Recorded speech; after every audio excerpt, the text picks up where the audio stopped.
Hey, this is Cam with Impeccabilities powered by Kaizink, and today I'll be showing you how we proof projects with multiple decoration methods.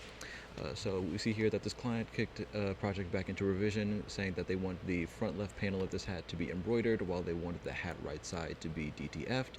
And we just want to denote that so that when it comes time to actually make these hats, production doesn't get confused. So the first thing we'll do is with our placement panels right here, we'll go ahead and add a stroke to those boxes to denote which department they're going to.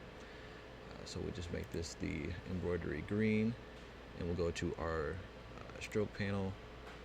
And when it comes to a line stroke, we'll just hit that center option right there. So we'll align it to the inside, and we'll just bump that up a few points to make it really noticeable. And we'll go ahead and do that with the hat right side panel as well with our DTF yellow. Same thing, align it to the inside and bump up the points on that a little bit. All right, next thing we want to do is we want to go into our layers panel. We'll go ahead and make our DTF layer visible. Go ahead and hit the little drop down menu so that you see inside of it, and unlock the layer that says locked. Go ahead and click into that as well. Next thing we want to do is go ahead and make a square or a rectangle that is the same size as the artboard itself. And we can go ahead and get rid of the stroke on that one as well.